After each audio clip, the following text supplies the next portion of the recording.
आचार्य प्रशांत, तुम शब्दों से खेलते हो ना। जो भीतर से परास्त हैं उन्हें बाहर सब दुश्मन लगते हैं। अच्छा, तो फिर वे जिनका तुम विरोध कर रहे हो इन शब्दों के माध्यम से, एक शातिर तरीके से, यानी उनका विरोध कर रहे हो, यानी कि तुम्हें ये लोग दुश्मन लगते हैं, तो फिर तुम क्या भीतर से परास्त नहीं हो? तुम्हारे ही शब्द तुम्हें दे रहा हूं मैं। शब्दों से खेलना बंद करो। भीतर से परास्त क्या, तुम तो भीतर और बाहर दोनों से परास्त हो। इसलिए जब कभी भी धर्म और अधर्म की लड़ाई होगी तो तुम हमेशा अधर्मी और विधर्मी के साथ खड़े होगे, और ऐसे शब्दों का प्रयोग करके इस लड़ाई में जो धर्म के साथ है उनके हौसले को तुम पस्त करना चाहते हो। इसीलिए तुमने शब्दों का जाल बुना। जो भीतर से परास्त हैं उन्हें सभी बाहर में दुश्मन लगते हैं। तो फिर तुम इनका विरोध क्यों कर रहे हो? क्यों तुम इन्हें दुश्मन मान रहे हो? आ गई ना तुम्हारी शब्द तुम्हारे ही पास कि तुम भी कहीं ना कहीं भीतर से परास्त हो। इसीलिए तुम्हें ये तथाकथित रूप से जो लोग भीतर से परास्त हैं वे तुम्हें दुश्मन लग रहे हैं। शांत हो जाओ प्रशांत, शांत हो जाओ। सामान्य लोगों के जीवन में प्रशांत जैसे शातिर लोगों की भूमिका एक दो कौड़ी के बदबूदार मछुआरे जैसी होती है। मछुआरा बहते पानी वाले नदी में जाल लगा करके इस ताक में बैठा रहता है, ताक में, आशा में नहीं। कहीं कोई मछली उस बहते हुए जल के माध्यम से महासागर की ओर गलती से भी ना चला जाए तो उसे पकड़ लेना है, अपने जाल में फंसा लेना है, और फिर अपने से भी अधिक बदबूदार उस मार्केट में ले जाकर के बेच देना है, जिससे कि उस मछली की वे सारी संभावनाएं हमेशा हमेशा के लिए खत्म हो जाएं कि वो महासागर में जा करके उसकी असीमता को देख सकता है और उसकी गहराई को माप सकने का कम से कम प्रयास करता। लेकिन उस बदबूदार दो कौड़ी के मछुआरे के द्वारा अपने से भी खतरनाक उस बाजार में बेचे जाने के बाद वो संभावना खत्म हो जाती है। बस इतनी ही सी भूमिका है इस प्रशांत की, जिसे लोग आचार्य प्रशांत कहते हैं। आप में से कुछ लोग ऐसा कह सकते हैं कि यदि प्रशांत इतना शातिर ही होता तो इसके जो फॉलोअर्स हैं उनकी संख्या मिलियंस में क्यों होती? तो इसका एक बहुत ही छोटा सा उदाहरण है। यदि मोहम्मद नामक व्यक्ति जिसने इस्लाम की स्थापना की थी वो इतना ही क्रूर, निशंस और शातिर होता तो उसके मानने वालों की संख्या आज के जमाने में करोड़ों में कैसे होती? ठीक वही प्रश्न हम कर सकते हैं ओशो के विषय में। यदि ओशो शातिर ही होता, एक खतरनाक इरादे वाला वैसा व्यक्ति होता जो लोगों को ठीक प्रशांत की तरह ही, या यूं कह ले ओशो प्रशांत की तरह जैसे करता है, लोगों को स्वच्छ जल में जाने से रोकता होता, लोगों को भ्रमित करता रहता होता, तो उसको मानने वाले, जानने वाले लोगों की संख्या इतनी विशाल और इतनी बड़ी कैसे होती? क्योंकि जब आप बेसर इंस्टिंक्ट पर स्ट्राइक करते हैं, जब आप लोगों की निम्न चेतना को जगाते हैं, तो बहुत सारे ऐसे लोग होते हैं जो उच्च चेतना में जाने की अपनी योग्यता के अभाव में निम्न चेतना को ही रियलिटी समझ लेते हैं। और फिर प्रशांत जैसे लोग, जिसे कह सकते हैं कि अपना जाल लेकर के फिर उस तालाब को, जिसे कहते हैं ना कि fish in the troubled water, फिर उनके लिए मछलियां जो है वो भर भर भर के मिलती रहती हैं। यही तो है इनकी पहचान, इससे इतर तो कुछ है नहीं। लेकिन हमें भ्रमित करने के लिए इनके फॉलोअर्स की संख्या दिखाई जाती है। स्वागत है आपका मित्रों, मैं हूं शिवचरण सिंह और मैंने बात आरंभ की है आचार्य प्रशांत नामक एक फ्रॉड के विषय में, जिसको मानने वालों की संख्या मिलियंस में है। लेकिन फ्रॉड तो आखिर फ्रॉड ही है। चलिए मैं इस फ्रॉड के विषय में बात करूंगा, लेकिन उसके पहले मैं आपसे एक पैरेलल की चर्चा कर लूं। क्या कॉमन है रंजीत, शक्ति कपूर और अमरीश पुरी के बीच में? आप कहेंगे कि इनमें से कुछ नाम तो सुने हुए हैं और कुछ नाम सुने सुने से लग रहे हैं। ये तीनों बॉलीवुड के खलनायक हैं और एकमात्र जो कॉमन थ्रेड है कि अपनी अपनी भूमिकाओं में ये लोग पर्दे पर बलात्कारी और खलनायक की भूमिका में होते हैं। दूसरा प्रश्न है, क्या कॉमन है इस प्रशांत में, रविश कुमार में, ध्रुव राठी में, या फिर ये तीन लोगों का नाम इसलिए ले रहा हूं कि इनकी जमात बहुत बड़ी है? आप कहेंगे कि क्या ये भी उसी तरह शक्ति कपूर और अमरीश पुरी और रंजीत की तरह है? नहीं नहीं नहीं नहीं नहीं, है तो उन्हीं की तरह, लेकिन पर्दे पे आके ये नहीं करते, ये बहुत शातिर हैं। ये पर्दे के पीछे से करते हैं, यानी कि सोशल मीडिया के माध्यम से लोगों को भ्रमित करते हैं। ये इस कदर के ये खतरनाक खलनायक है। और इनकी सबसे खतरनाक भूमिका ये है कि ये लोग एक कहने का मतलब इसमें कम से कम ये जो प्रशांत है, वो तो कार्ल नेमी का चेला तो एक बहुत बड़ी पदवी हो सकती है। कार्ल नेमी के चेले का एक चट्टा भट्टा है, और इस रूप में करता क्या है, ये बड़ी बड़ी बातें करता है, वेदांत को प्रीच करता है। वेदांत समझ में आए या ना आए, कम से कम प्रीच कर देता है। और ये इसका परिचय में जाएंगे तो ये कई कई तरह के जो हिंदू ग्रंथ हैं उनके कई टाइप्स को ये प्रीच करता है। अब तो भाई समझ ही में नहीं आता है। और धर्म पे व्याख्या देता है, जिसे धर्म का ABCD भी ना आता हो, मैं एकदम चैलेंज से कहता हूं, धर्म ग्रंथों को, सूत्रों को, श्लोकों को और शास्त्रों को पढ़ करके व्याख्या कर देना ही यदि धर्म है।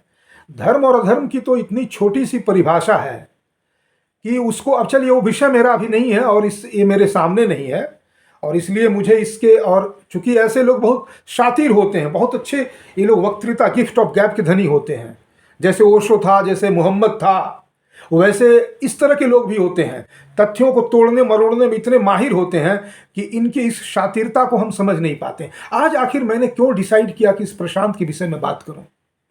बहुत दिनों से इसे मैं जानता हूं, यदा कदा इसका वीडियो वो जो यूट्यूब उसको रिकमेंडेशंस में देता है तो कभी गलती से दब जाता था। तो शुरू में तो मुझे लगा कि चलो भाई ठीक है, कुछ बोल देता है, बहुत लोगों की अपनी एक होती है। लेकिन मैंने फिर देखा कि he is entering into the political arena.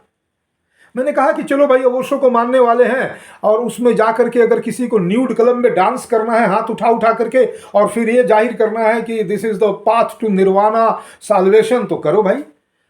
तो इस तरह से ये भी उक्ति मुक्ति वगैरह करता था। तो मुझे कहा जाओ भाई, तुम्हें जब नरक में ही जाना है और उसी को तुम मुक्ति कह रहे हो और उसमें लाखों लोगों को फंसा रहे हो, तो फंसाओ, मुझे क्या है। लेकिन जब मैंने देखा कि ये एक 10 कदम आगे बढ़ करके पॉलिटिकल एरेना पर टिप्पणी करने लगा है, तब मुझे लगा कि तुम्हारा अधिकार क्षेत्र नहीं है, क्योंकि तुम एक बदबूदार मछुआरे हो, तुम अपने क्षेत्र में रहो, उस बाजार तक सीमित रहो। तुम क्यों आते हो सब्जी मार्केट में जहां पर कि अच्छी अच्छी सब्जियां रखी है, शाकाहारी लोग वहां भ्रमण कर रहे हैं, वहां आने का you don't have any right to come there.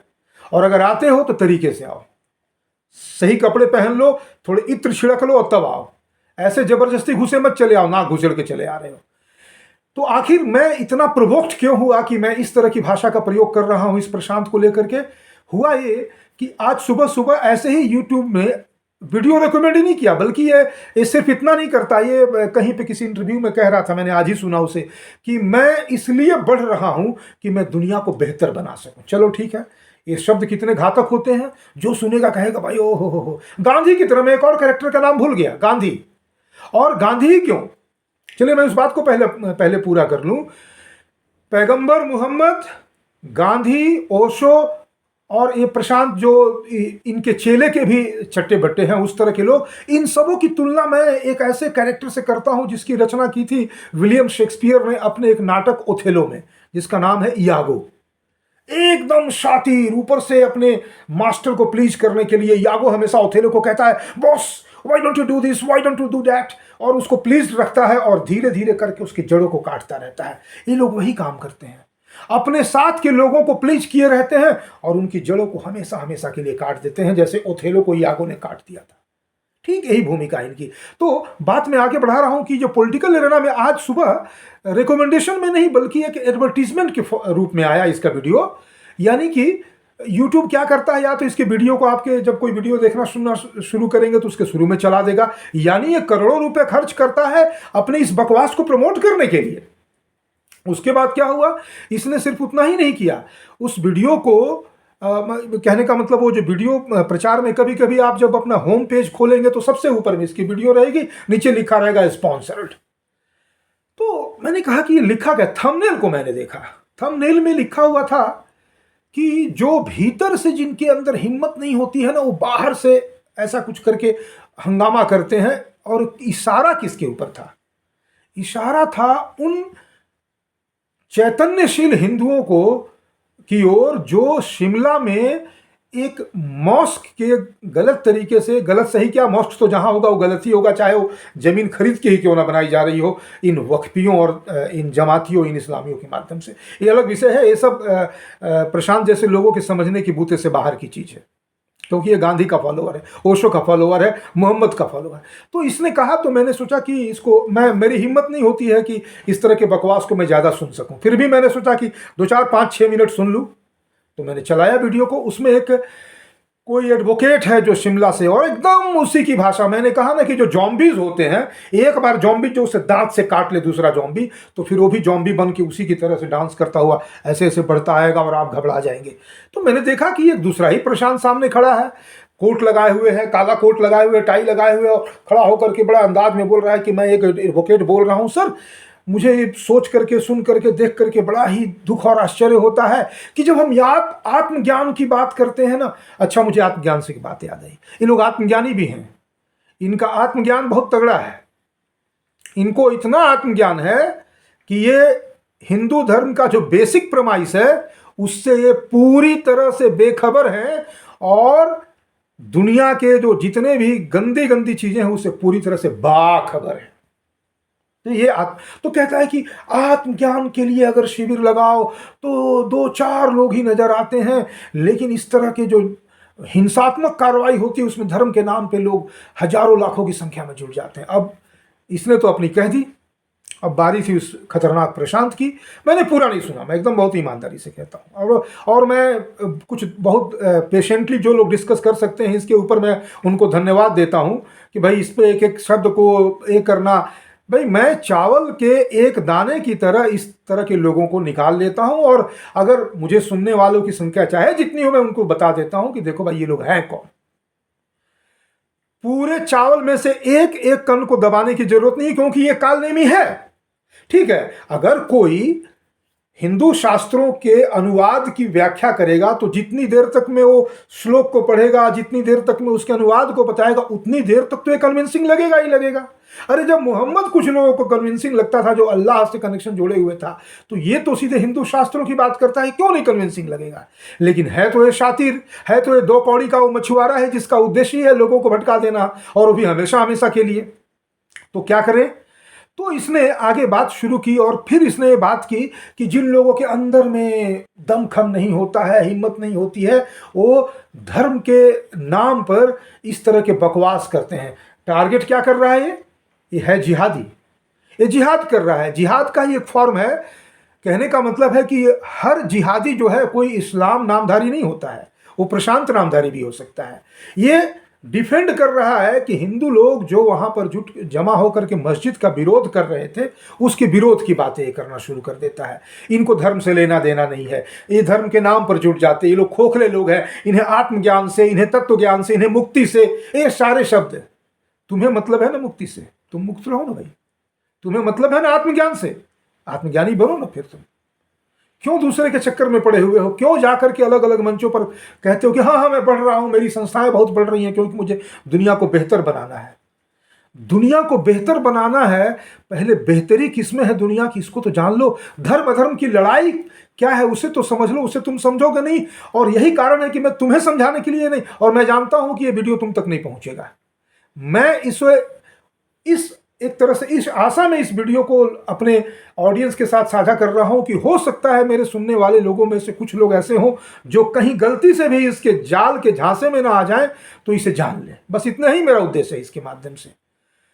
तो कहने का मतलब है कि इस दुनिया में हर क्रूर तंत्र के खिलाफ, हर क्रूएल ऑर्डर के खिलाफ दुनिया जागती रही है और उसका विरोध करती रही। जागरूक होने का 2 स्तर होता है, एक होता है बौद्धिक स्तर, लेकिन बौद्धिक स्तर को जब हम दूसरे तक पहुंचाते हैं तो जनमानस उस चेतना को लेकर के आगे बढ़ता है, और उसका जो कह सकते हैं कि एक तरह से इस प्रविष्टिकरण जो होता है, जो लोगों के सामने आता है, वो इस रूप में आता है कि आखिर हमको कोई गलत चीज का विरोध करना होगा, उससे लड़ाई करनी होगी, तो जन समूह को तो इकट्ठा करना ही पड़ेगा। जब कभी भी कहीं भी बुराई के खिलाफ, अधर्म के खिलाफ जब धर्म खड़ा होगा, तो लोगों को तो उसमें शामिल होना ही पड़ेगा। इसमें यह कहा कि शर्त आ गई कि वो आत्मज्ञानी नहीं है। अरे उससे बड़ा उसका आत्मज्ञान नहीं है, वो आत्मज्ञान के पथ पे तो है, कम से कम तुम तो पूरी तरह से पथ से विपथ हो। और आत्मज्ञान की बात करते हो। तुमने अपने ही तरह एक भयानक जॉम्बी को खड़ा करके प्रश्न करवा लिया और उस प्रश्न के बाद उसके उत्तर में तुमने गालियां देनी शुरू कर दी और उस गालियों में तुमने बड़ा ही एक भंगिमा ले लिया कि मुझे तो खबर ही नहीं रहती है कि क्या हो रहा है, इस शिमला में क्या हो रहा है, कहाँ क्या, लेकिन मैं अनुमान लगा सकता हूँ, मैं न्यूज़पेपर्स वगैरह नहीं पढ़ता हूँ कि हाँ कहीं कोई मस्जिद बन रहा। अच्छा, तुम अनुमान से कह रहे हो, तुम्हें पता नहीं था कि वहाँ मस्जिद बन रहा है इसकी खबर और वहाँ के विरोध की। मैं तो बस हाँ कहीं अक्फ वक्फ की कोई बात हो रही होगी, हो सकता है कुछ, लेकिन जो भी हो रहा है वो खोखले लोग कर रहे हैं। हाँ, तुम खोखले नहीं हो, बहुत अच्छी बात है। तो मेरा ये उद्देश्य है, मैंने सिर्फ और सिर्फ इसलिए, मैं चाहूं तो उसकी बखिया हर समय उधेड़ सकता हूं, लेकिन वो इतना बकवास करता है, बातों को इतना घुमेट देता है कि बहुत लोगों को कन्विंसिंग लगता है, मुझे इरिटेटिंग और मुझे क्रोध आ जाता है, इसलिए मैं सुनता ही नहीं।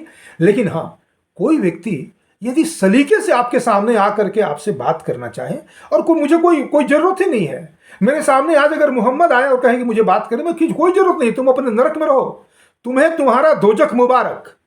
ये बहुत इस्तेमाल करता है प्रशांत, दोजख, बहिश्त, जन्नत, स्वर्ग और नरक, जो कि कहता है ये सब कुछ होता नहीं है, पुनर्जन्म को भी नहीं मानता, जन्म जन्मांतर को भी नहीं मानता, वो सिर्फ और सिर्फ कहता है मिट्टी है, मिट्टी में मिल जाएंगे, और फिर उसके कॉन्ट्राडिक्टरी बात करता है, जिसका जन्म ही नहीं हुआ वो फिर उसका फिर पुनर्जन्म कैसा वगैरह वगैरह। ये नौटंकियाँ सिर्फ और सिर्फ इसलिए करता है क्योंकि ये कुछ जानता वानता नहीं है। इससे बड़ा और खतरनाक शातिर बदबूदार मछुआरा इसलिए मैं इसे कह रहा हूं क्योंकि कुछ जानता नहीं है।